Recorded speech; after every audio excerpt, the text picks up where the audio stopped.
Hollywood is a land of dreams, but behind the velvet curtains lie nightmares that never fade. Some celebrity deaths were so sudden, so mysterious, or so brutally tragic that they left a permanent scar on the industry's glittering facade. In this video, we uncovered 20 shocking celebrity deaths that didn't just end lives, they changed Hollywood forever. Natalie Wood. Natalie Wood was Hollywood's darling, a luminous actress with unforgettable eyes and a vulnerability that made audiences fall in love.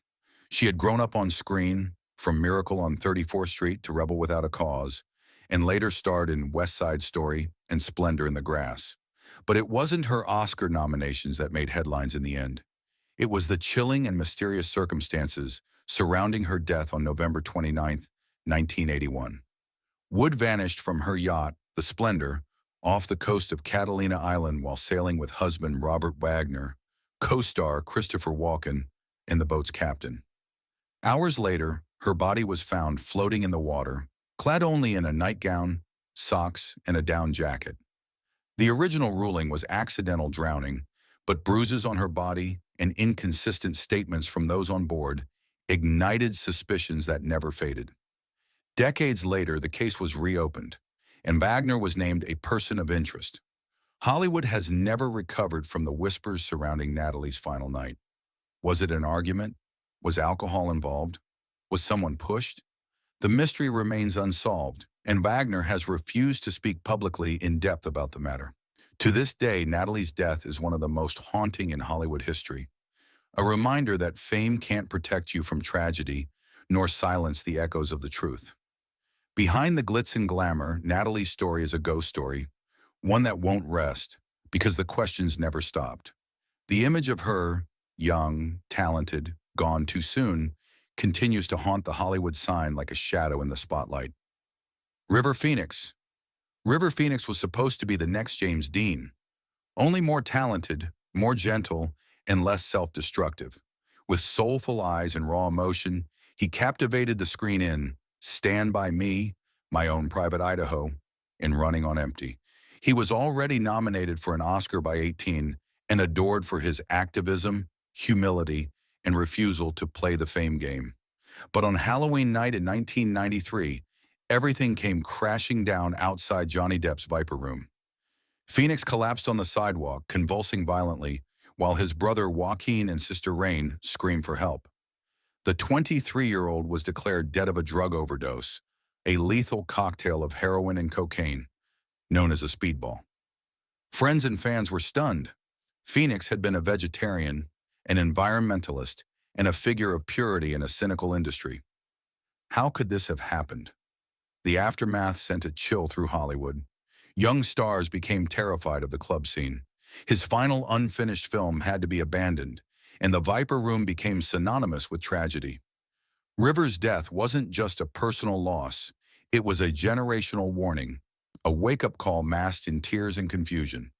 To this day, people speak of Phoenix with a tone usually reserved for saints and ghosts. He was too good for Hollywood, too sensitive, too genuine, and in that, perhaps, lay the danger. His death left a hole in the heart of cinema that no one has ever quite filled. Marilyn Monroe. Marilyn Monroe wasn't just a star, she was a symbol of sex appeal, of sadness, of an America torn between fantasy and reality. Her breathy voice and radiant beauty turned films like Some Like It, Hot and Gentlemen Prefer Blondes into cultural landmarks. But behind the diamonds and smiles was a woman drowning in isolation, betrayal, and prescribed numbness. On August 5, 1962, Marilyn was found dead in her Brentwood home, nude, face down, the phone clutched in her hand. Official cause? Barbiturate overdose. But the questions began immediately. Why had her phone records been scrubbed? Why did the first responders take hours to notify authorities? And what about her alleged affairs with President John F. Kennedy and his brother Robert? Whispers of a government cover-up, CIA files, and Hollywood studio threats became fuel for decades of speculation. Was she silenced to protect political reputations? Did she know something she wasn't supposed to? Or was it simply the culmination of a life crushed under the weight of being everyone's fantasy but no one's reality?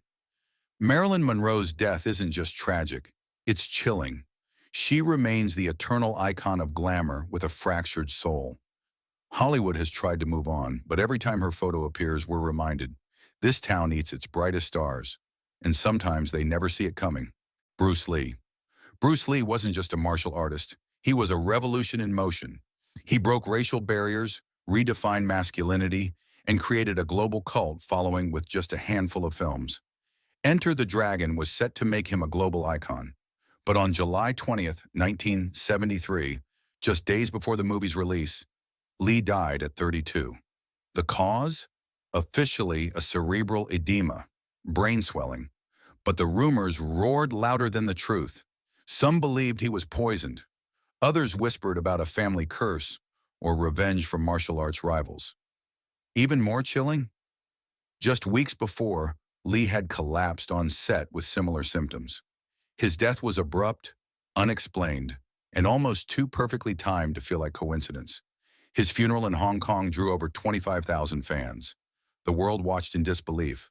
A man who seemed immortal on screen was suddenly gone, leaving behind unfinished projects, unfulfilled dreams, and a son, Brandon, who would suffer a shockingly similar fate.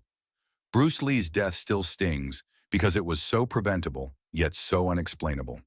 To this day, no one walks through Hollywood without invoking the power of Bruce Lee, and no one mentions his name without wondering what really happened. Brandon Lee. Brandon Lee was more than Bruce Lee's son. He was a rising star who carried the weight of legacy with grace, carving out his own path in Hollywood. His breakthrough role came in The Crow, a dark superhero tragedy about a man who returns from the dead to avenge his fiancée. But art would imitate life in the most haunting way. On March 31st, 1993, during the filming of The Crow, Brandon was shot with a prop gun that had been improperly prepared. A real bullet fragment had lodged inside the barrel. When the gun was fired, the fragment struck him in the abdomen. He was rushed to the hospital but died after hours of surgery. He was 28. Hollywood was paralyzed. How could such a fatal error happen on a film set? Why weren't safety protocols followed? The incident sparked massive reforms in prop handling, but for Brandon, it was too late. Fans were left reeling from the eerie coincidence that both father and son died at the brink of superstardom. The Crow was released posthumously and became a cult classic, cementing Brandon's legacy. But it also served as a chilling tombstone. Every time the film plays, viewers are reminded they're watching a man who died for real, in the role that should have made him a legend. Heath Ledger. Heath Ledger's Joker wasn't just a performance, it was a possession. In The Dark Knight, he gave one of the most bone-chilling portrayals of villainy ever seen on screen. But behind the chaotic laughter and smeared makeup, Ledger was unraveling. Isolated, sleep-deprived, and battling inner demons, he spiraled into insomnia and over-medication. On January 22, 2008, Ledger was found dead in his New York apartment. Prescription pills, sleep aids, anti-anxiety meds, painkillers were found beside him. The coroner ruled his death accidental, but many believe it was the emotional toll of method acting, personal struggles, and career pressure that pulled him into that final descent.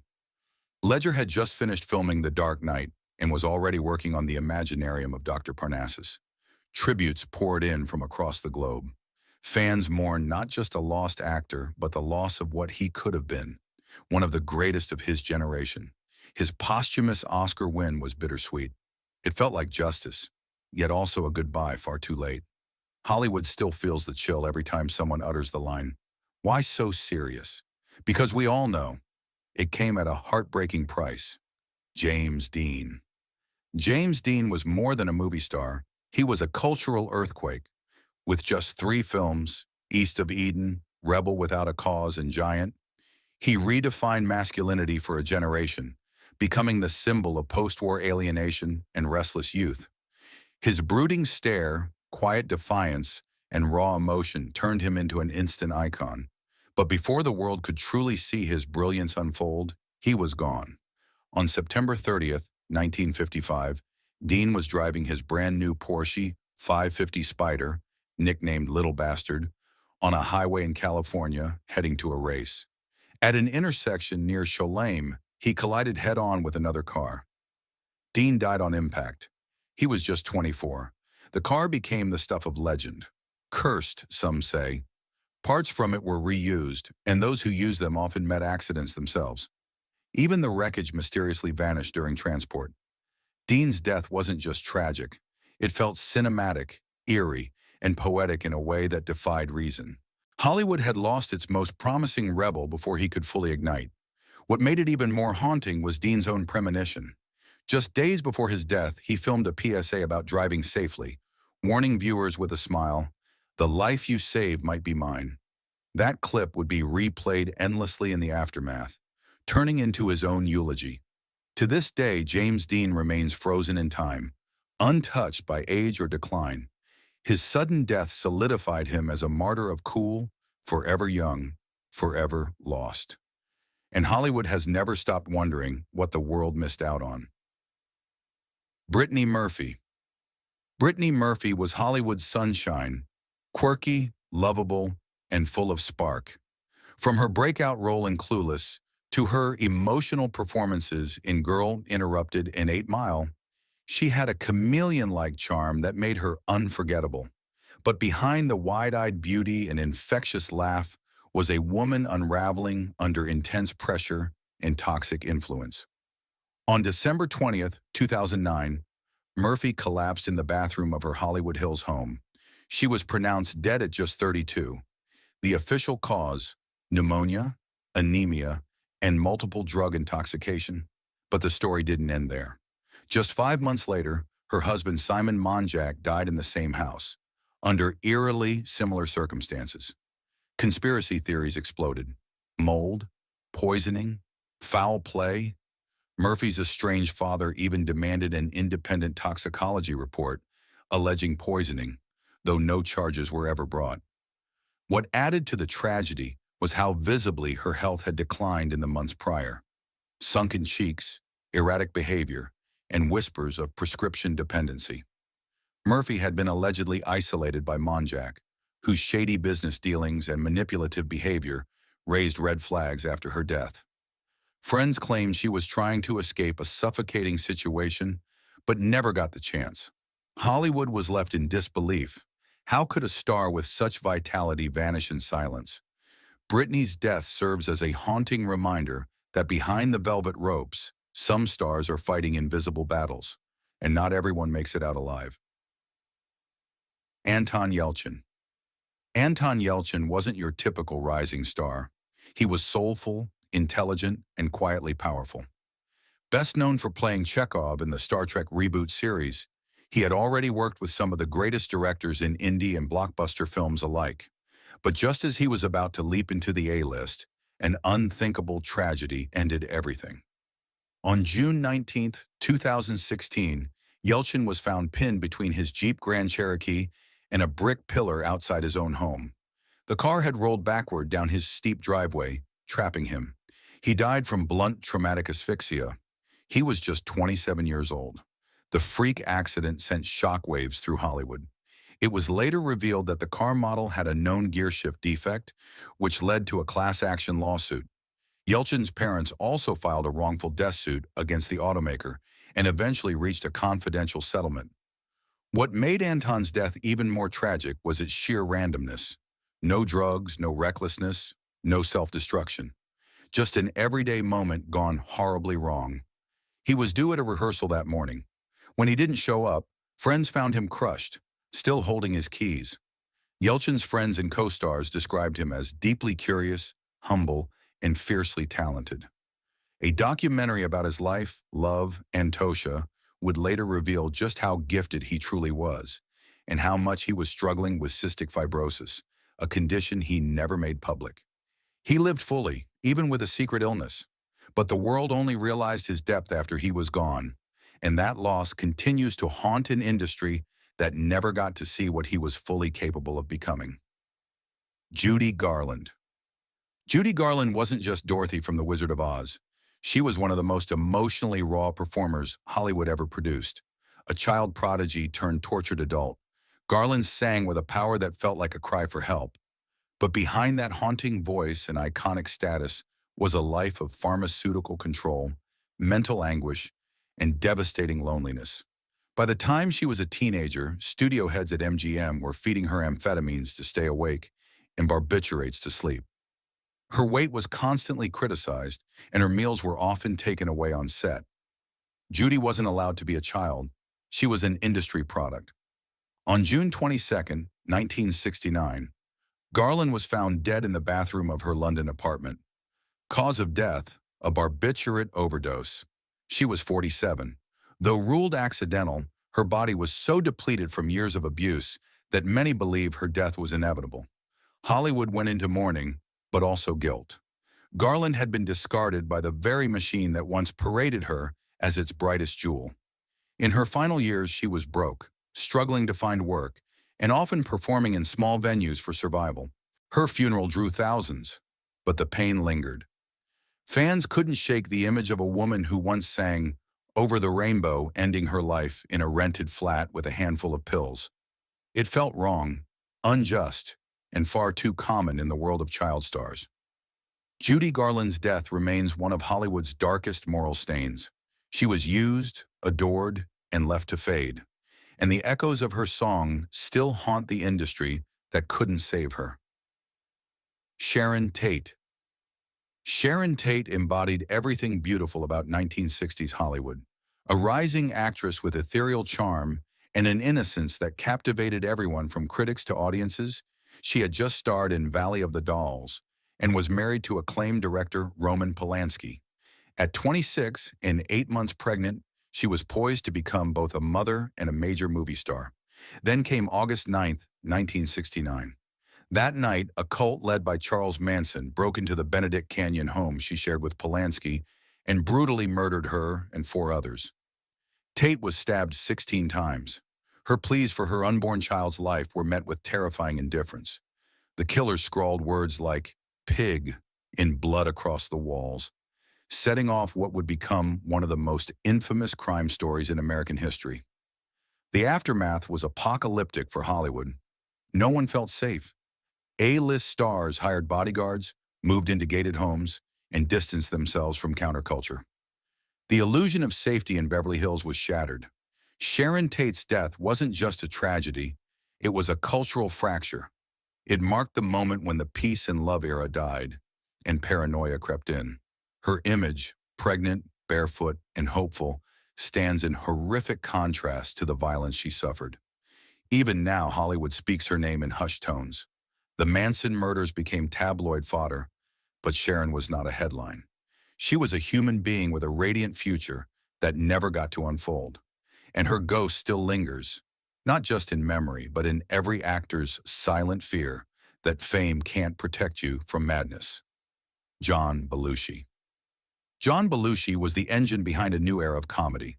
As one of the original cast members of Saturday Night Live, he was a whirlwind of manic energy, unpredictability, and brilliance.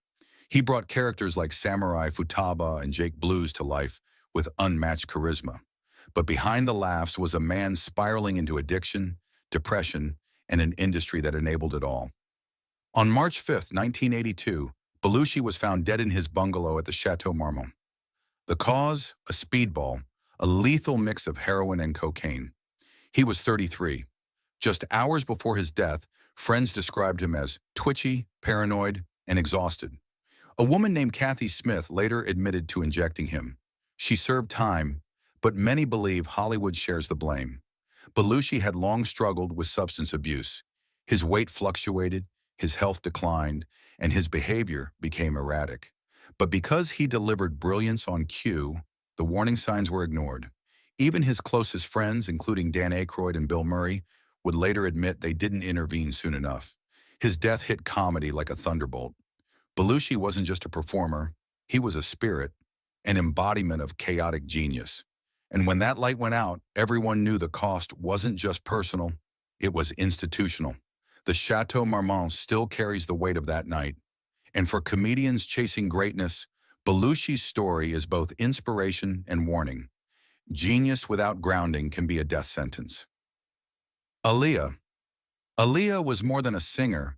She was a vision of what the future of music and film could be. At only 22, she had already dominated R&B with hits like Are You That Somebody and Try Again, and starred in movies like Romeo Must Die. She was poised for superstardom on every front, but on August 25th, 2001, her life ended in a horror no one could have predicted. After filming a music video in the Bahamas, Aaliyah boarded a small twin-engine plane with her crew. The aircraft was overloaded by several hundred pounds and reportedly piloted by a man unqualified to fly it. Shortly after takeoff, it crashed just 200 feet from the runway. All 9 people on board were killed instantly. The music industry went into mourning. Candlelight vigils popped up across the country. Her posthumous album skyrocketed to the top of the charts. But the loss felt wrong on a cellular level. Aaliyah was just getting started. The idea that she died not from recklessness, but because of negligence, made it even harder to accept. Her legacy has only grown since. Today, she's remembered not just for her voice and style, but for how much more she could have been. A fashion icon, a film star, a queen who never got her crown. Hollywood lost an angel that day, not because of scandal or addiction, but because someone didn't weigh the cargo. And that simplicity makes her death all the more haunting. Paul Walker. Paul Walker was best known for playing Brian O'Connor in the Fast and Furious franchise, a character defined by loyalty, adrenaline, and speed.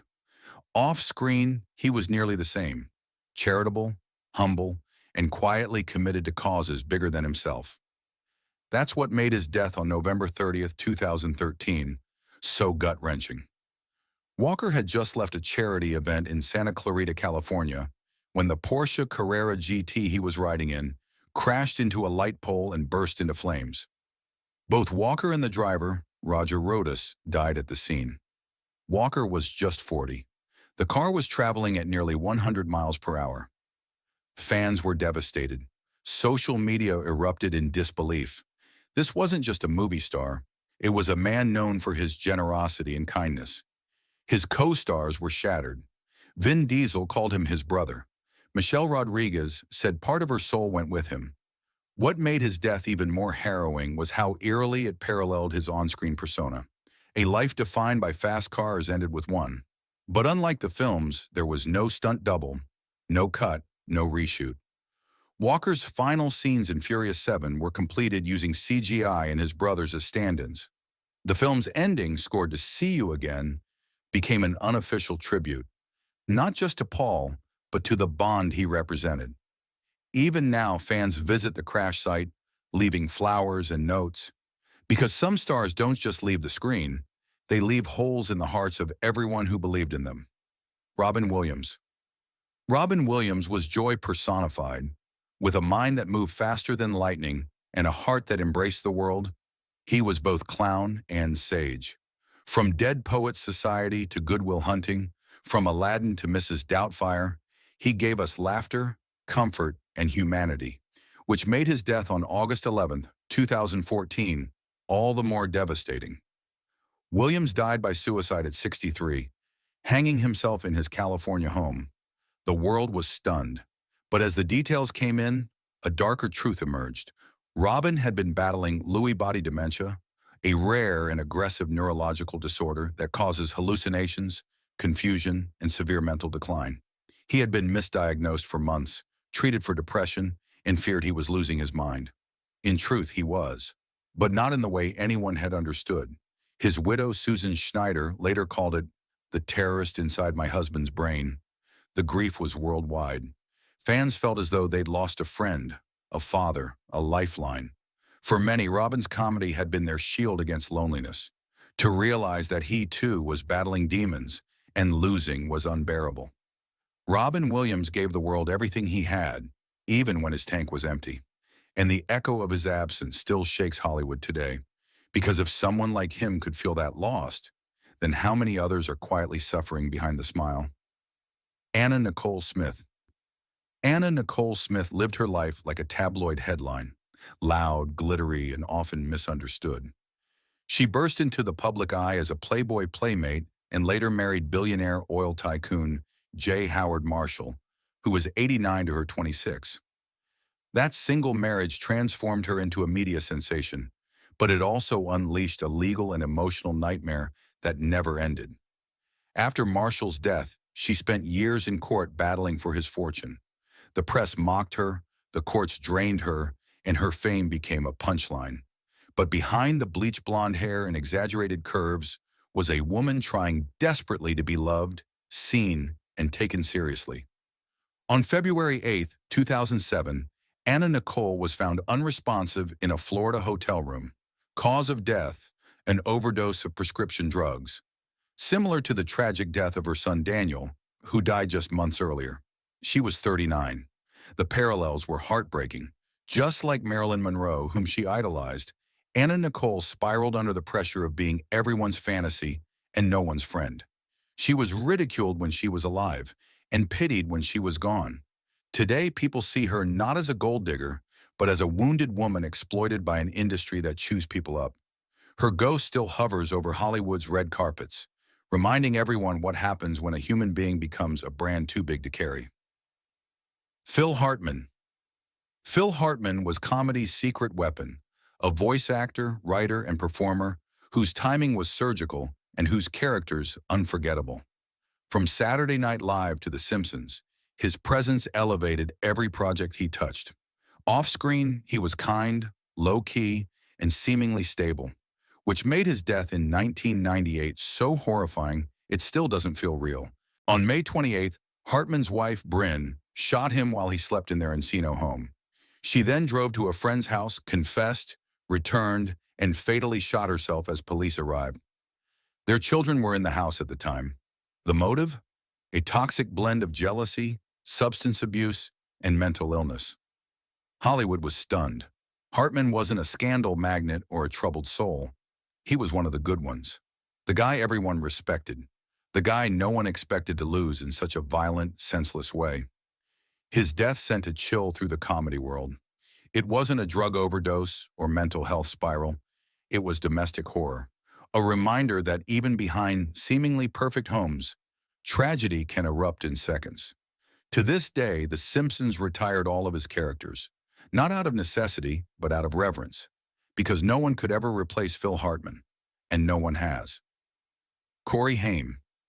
Corey Haim was every teen girl's crush in the late 80s. With his mischievous grin, boyish charm, and roles in films like The Lost Boys, Lucas, and License to Drive, he was poised for long-term stardom. But the fame came too fast, and the coping tools came too late. By his late teens, Haim was already addicted to prescription drugs. Hollywood offered him roles and parties, but not protection. He spiraled, appearing on reality shows, declaring bankruptcy, and living in and out of rehab. His bond with fellow child star Corey Feldman gave fans hope, but even that couldn't save him. On March 10, 2010, Haim was found unresponsive in his mother's apartment.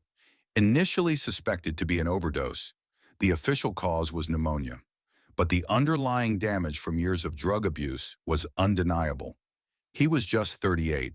The tragedy of Corey Haim is that he was failed at every level. As a child actor, he was reportedly abused. As a teen star, he was exploited. As an adult, he was discarded. He cried for help in public for years, and no one listened until it was too late. Hollywood still hasn't reckoned with what it did to Corey, and maybe that's why his name still hurts to say aloud. Heath Ledger. Though mentioned earlier, Ledger's story deserves a deeper echo. After all, the shock of his death still reverberates, not just in headlines but in every generation of actors who follow. His portrayal of the Joker in The Dark Knight didn't just win him a posthumous Oscar, it cracked open something raw in the audience. The clown was chaos incarnate. Ledger reportedly locked himself in a hotel room for weeks to perfect the role, filling a diary with chilling scrawls and ideas. When he emerged, he wasn't the same. Exhausted, unable to sleep, taking a cocktail of medications, Ledger died alone in his New York apartment. Some blame the role, others blame the industry's indifference. But what everyone agreed on was this: something had gone deeply wrong, and no one saw it in time. His death didn't just haunt his fans, it transformed how we view method acting, how we talk about mental health, and how dangerously fine the line is between performance and self-destruction. Heath Ledger didn't just leave behind films. He left behind questions that Hollywood still doesn't know how to answer. Elvis Presley. Elvis Presley wasn't just the king of rock and roll. He was America's first pop god, worshipped, imitated, and endlessly consumed.